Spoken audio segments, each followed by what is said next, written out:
Le paradoxe de l'absurde, tel que formulé par Albert Camus, interroge la quête humaine de sens face à l'indifférence apparente de l'univers.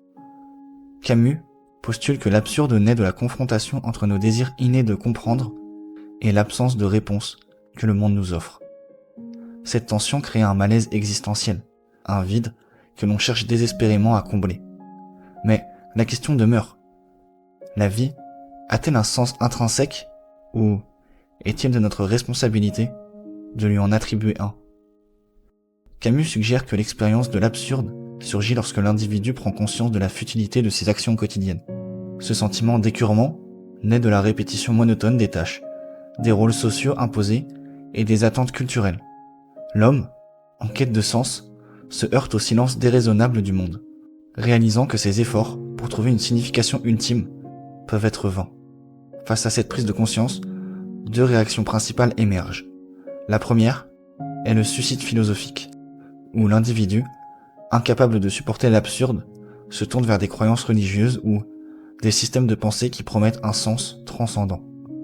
Cependant, Camus critique cette approche, la qualifiant de fuite, une tentative d'évasion face à la réalité brute de l'existence. La seconde réponse est la révolte, une acceptation lucide de l'absurde qui pousse l'individu à vivre pleinement l'instant présent. Camus propose de transformer cette reconnaissance en source de liberté et de passion.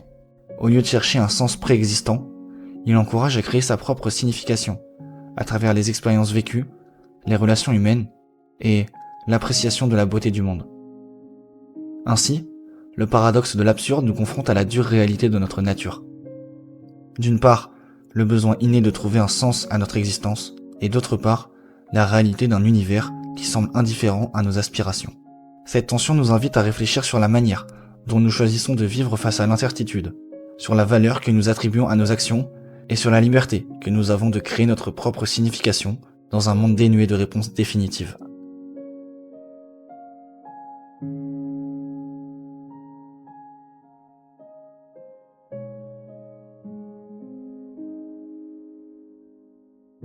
La liberté d'expression a-t-elle ses limites?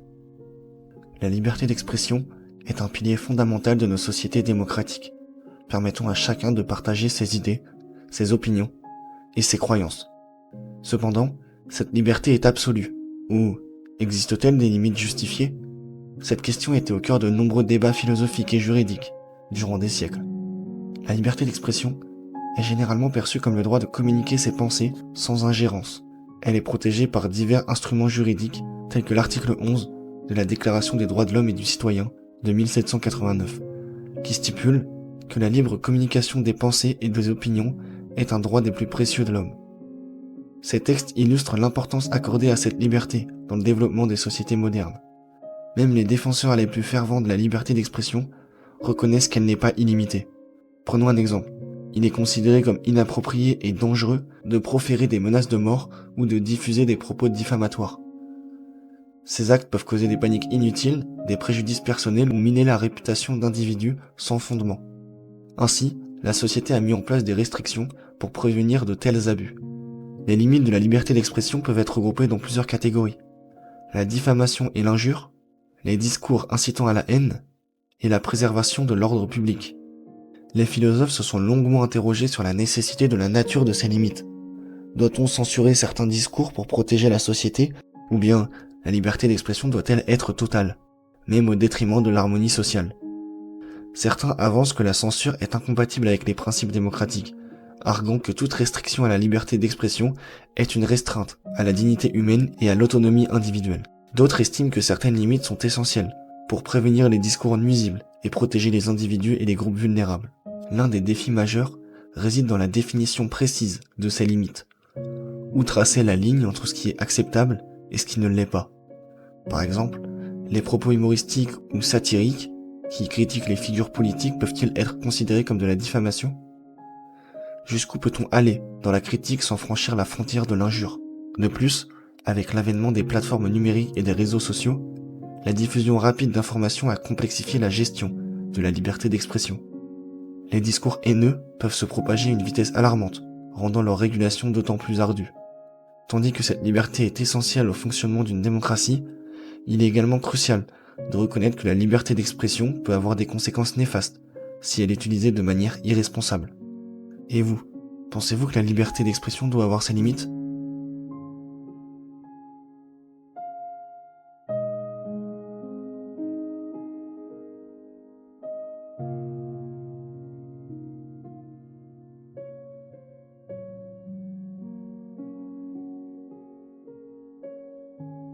Vaut-il mieux une vie courte et intense ou une vie longue et paisible ? La question de savoir s'il est préférable de mener une vie courte et intense ou une vie longue et paisible a traversé les siècles, interrogeant aussi bien les philosophes antiques que les penseurs contemporains. Cette réflexion invite à considérer la qualité de l'existence humaine, au-delà de sa simple durée, mettant en lumière les choix individuels et les valeurs personnelles qui façonnent notre passage sur Terre. Les stoïciens, notamment Sénèque, abordent cette problématique sous l'angle de l'utilisation judicieuse du temps. Dans son essai de la brièveté de la vie, Sénèque suggère que la perception de la brièveté de la vie découle souvent d'une gestion inefficace de notre temps. Il critique ceux qui, absorbés par les occupations futiles ou les préoccupations superficielles, laissent filer les jours sans en tirer pleinement parti. Pour Sénèque, une vie riche en expériences significatives, même si elle est de courte durée, peut être perçue comme longue et épanouissante. Il écrit que nous n'avons point reçu une vie brève, nous l'avons faite telle. De l'autre côté du spectre, l'épicurisme prône une existence axée sur la recherche du plaisir modéré et l'évitement de la douleur, visant ainsi l'ataraxie ou la tranquillité de l'âme. Épicure, le fondateur de cette école, enseignait que la jouissance des plaisirs simples et naturels, tels que l'amitié et la contemplation, conduit à une vie heureuse. Il met en garde contre la recherche effrénée de plaisirs intenses qui pourraient engendrer des souffrances futures. Ainsi, une vie longue consacrée à la quête de plaisirs équilibrés et à l'absence de troubles pourrait être considérée comme l'idéal épicurien. Albert Camus, quant à lui, introduit la notion de l'absurde pour décrire le fossé entre notre quête de sens et l'indifférence de l'univers. Face à cette réalité, il propose la révolte comme réponse, une acceptation lucide à notre condition sans espoir, tout en embrassant la liberté et la passion. Pour Camus, multiplier les expériences et vivre pleinement chaque instant, malgré le manque de sens ultime, constitue une réponse authentique à l'absurde. Cette perspective valorise une vie riche en intensité, qu'elle soit courte ou longue, tant qu'elle est vécue, avec conscience et engagement. Paulo Coelho, écrivain contemporain, offre une vision poétique sur cette question. Il affirme que la réalité de notre existence dépend de la manière dont nous la vivons, indépendamment de sa longueur. Selon lui, il est essentiel de saisir les opportunités, de poursuivre nos rêves et de cultiver des relations authentiques pour donner du sens à notre passage sur Terre. Cette approche met l'accent sur l'importance de l'engagement personnel et de la pleine conscience dans nos actions quotidiennes. En somme, cette question philosophique ne trouve pas de réponse universelle, car elle dépend des valeurs, des croyances et des aspirations de chacun. Elle nous pousse à réfléchir sur nos priorités, à évaluer comment nous utilisons notre temps et à déterminer ce qui confère du sens à notre vie. Que l'on privilégie une existence marquée par des moments forts et passionnés ou une vie paisible et prolongée. L'essentiel réside peut-être dans la quête d'une vie pleinement vécue. Et toi, préfères-tu une vie courte mais intense ou une vie longue et paisible ?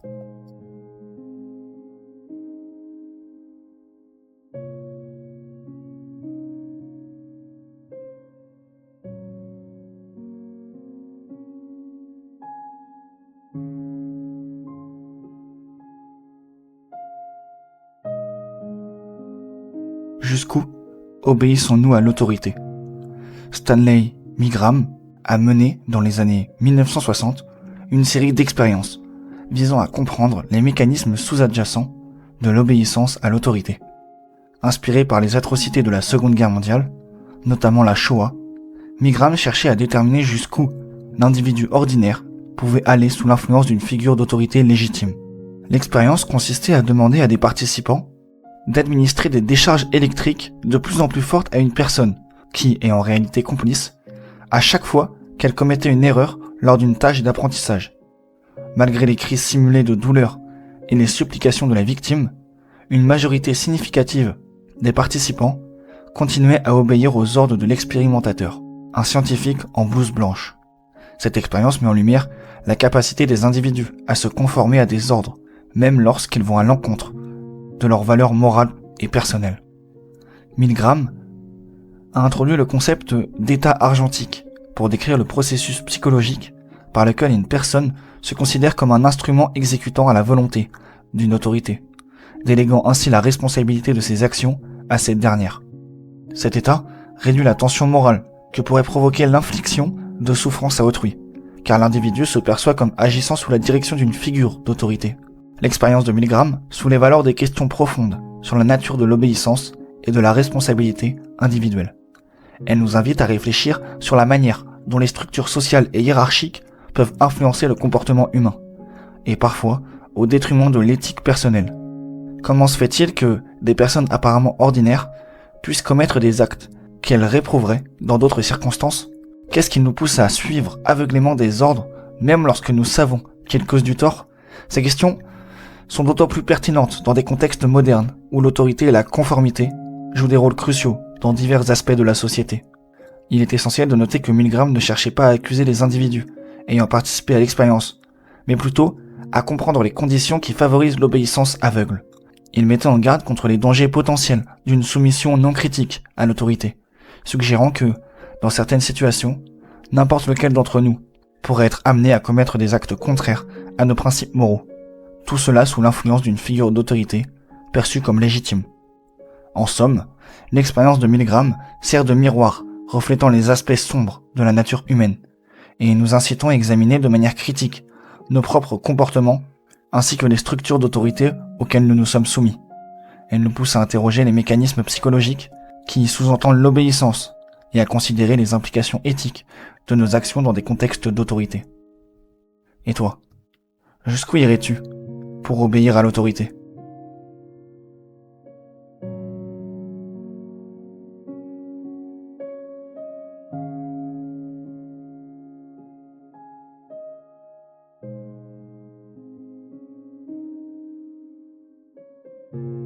L'égalité parfaite est-elle atteignable ? La quête d'une égalité parfaite a longtemps été au cœur des préoccupations philosophiques et sociales. Les penseurs, à travers les siècles, ont débattu de la possibilité et de la pertinence d'atteindre une telle égalité. David Hume, philosophe écossais du XVIIIe siècle, offre une perspective critique sur ce sujet. Dans son ouvrage majeur Traité de la nature humaine, Hume interroge la faisabilité d'une égalité absolue au sein d'une société. Il suggère que tenter d'instaurer une égalité parfaite pourrait non seulement être irréaliste, mais aussi potentiellement nuisible. Selon lui, une telle égalité nécessiterait une surveillance omniprésente et une autorité centrale puissante pour garantir que personne ne dépasse les limites fixées. Cependant, cette concentration de pouvoir pourrait aisément dégénérer en tyrannie, contredisant ainsi l'essence même de la liberté individuelle. Au-delà des préoccupations pratiques, Hume invite également à réfléchir sur la nature même de l'égalité. Il distingue entre l'égalité formelle, qui se réfère à l'égalité des droits et des statuts, et l'égalité réelle, qui concerne les conditions matérielles et sociales des individus. Cette distinction met en lumière le fossé potentiel entre les idéaux juridiques et les réalités sociales. Même si, sur le papier, tous les citoyens jouissent des mêmes droits, des égalités persistantes peuvent exister dans la pratique en raison de facteurs économiques, culturels ou historiques. John Rawls, un philosophe du XXe siècle, aborde la question sous un angle différent. Dans son œuvre intitulée « Théorie de la justice », il propose un concept, celui de la position originelle et du voile d'ignorance, comme outil pour déterminer les principes de justice. Sous ce voile d'ignorance, les individus ignorent leur statut social, leurs talents ou toute caractéristique personnelle, les amenant à choisir des principes qui garantissent une justice équitable pour tous. Rawls suggère que cette approche conduit à des structures sociales qui bénéficient particulièrement aux plus désavantagés, tout en assurant une égalité des chances. Cependant, même avec une telle conception, la réalisation de l'égalité parfaite reste un idéal difficile à atteindre, car elle dépend de la volonté collective et de la capacité à surmonter les inégalités historiques et structurelles. La notion d'égalité est également complexe lorsqu'on la confronte à d'autres valeurs fondamentales, telles que la liberté et le mérite. L'égalitarisme, s'il est poussé à l'extrême, peut empiéter sur la liberté individuelle, en imposant des restrictions pour maintenir l'égalité. De plus, la relation entre l'égalité et mérité est sujette à débat. Si l'égalité parfaite était atteinte, comment récompenser les individus en fonction de leurs efforts ou de leurs talents uniques ? Cela soulève des questions sur la justice distributive et sur la manière dont les sociétés valorisent le travail et l'initiative personnelle. En somme, la question de l'accessibilité à une égalité parfaite est multidimensionnelle et complexe. Elle touche au fondement même de nos systèmes sociaux, de nos systèmes politiques, ce qui nous amène à nous interroger sur la meilleure manière d'équilibrer les droits individuels avec le bien-être collectif. Les réflexions de Humes et de Rawls, parmi d'autres, nous poussent à considérer les implications profondes de l'égalité, non seulement en tant que concept abstrait, mais aussi en tant que principe guidant nos structures sociales et nos interactions quotidiennes. Et toi, penses-tu que l'égalité parfaite est atteignable ?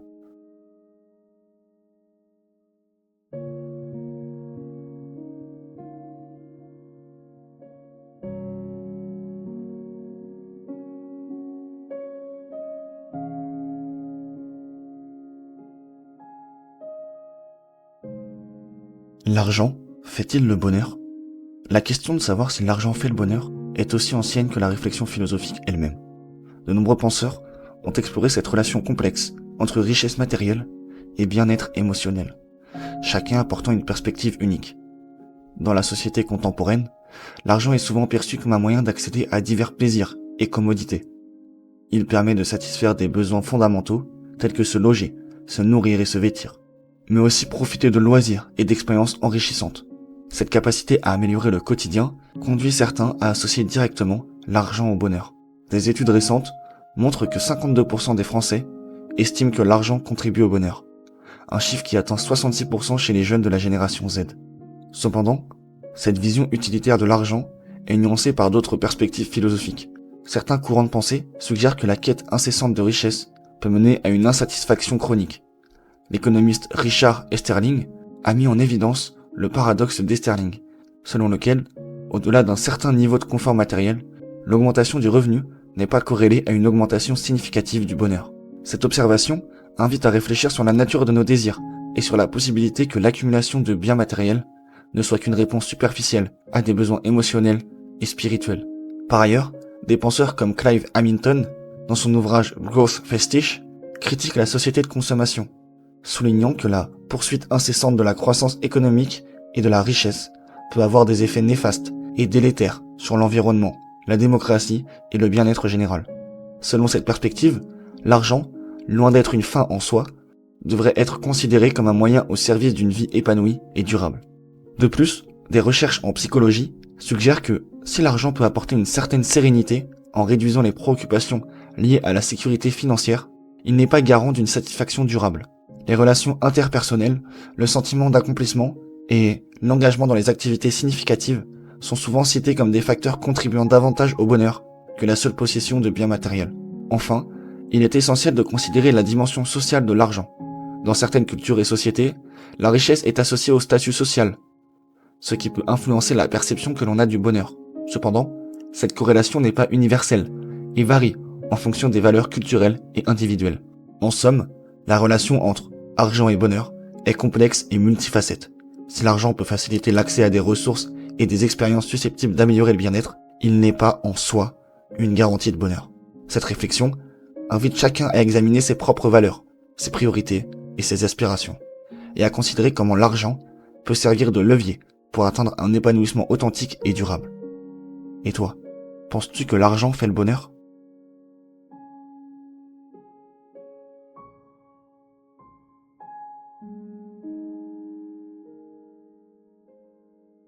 Peut-on être heureux sans souffrance ? La quête du bonheur est une démarche universelle, profondément ancrée dans la nature humaine. Depuis l'Antiquité, les philosophes se sont penchés sur cette question existentielle. Peut-on être heureux sans souffrance ? Cette interrogation invite à réfléchir sur la relation complexe entre ces deux expériences humaines fondamentales. Épicure, philosophe grec du IVe siècle avant Jésus-Christ, proposait une conception du bonheur centrée sur l'ataraxie, c'est-à-dire l'absence de troubles de l'âme. Selon lui, le bonheur ne réside pas dans la recherche effrénée de plaisirs matériels, mais dans la satisfaction des besoins naturels et nécessaires, tels que manger pour apaiser la faim ou boire pour étancher la soif. Il suggérait que ces plaisirs simples, lorsqu'ils sont modérés, conduisent à une vie paisible, exempte de souffrances inutiles. Ainsi, l'élimination de ces désirs superflus et la pratique de l'amitié sont des voies vers une existence harmonieuse. Cependant, réduire le bonheur à l'absence de souffrance a ses limites. Cette perspective peut sembler simpliste et ne pas rendre compte de la richesse de l'expérience humaine. Arthur Schopenhauer, philosophe allemand du 19e siècle, proposait une vision différente. Pour lui, la vie est intrinsèquement marquée par la souffrance, les désirs incessants et les frustrations. Toutefois, il suggérait que le véritable bonheur réside dans la réduction de ces souffrances, en renonçant aux désirs excessifs et en se contentant de plaisirs simples. Cette approche connue sous le nom de hédonisme négatif met l'accent sur l'évitement de la douleur plutôt que sur la recherche active du plaisir. Plus récemment, des penseurs contemporains ont remis en question l'idée que le bonheur puisse exister sans souffrance. Le professeur Paul Bloom de l'université Yale argumente que la souffrance fait partie intégrante d'une vie pleine de sens. Selon lui, dans ces activités exigeantes, relever des défis et surmonter des obstacles ajoute de la valeur à notre existence. Par exemple, devenir parent implique des sacrifices et des moments difficiles, mais ces expériences enrichissent la vie et renforcent le sentiment de bonheur. Ainsi, la souffrance volontairement choisie peut conduire à une satisfaction profonde et durable. Cette réflexion soulève la question de savoir si le bonheur est un état passif, défini par l'absence de souffrance, ou un processus actif, impliquant des efforts et des sacrifices. Certains courants philosophiques, comme l'hédonisme négatif, privilégient l'évitement de la souffrance. D'autres, comme l'épicurisme, insistent sur la modération des désirs et la recherche de plaisirs simples. En définitive, la relation entre bonheur et souffrance est complexe et multifacette. Elle invite chacun à explorer sa propre conception du bonheur, à déterminer comment il perçoit et gère la souffrance, et à réfléchir sur la manière dont ces deux aspects coexistent dans la vie. Cette quête personnelle est essentielle pour comprendre la nature de notre existence et trouver un équilibre qui nous soit propre. Et vous, pensez-vous que pour être heureux, nous avons besoin de souffrir ?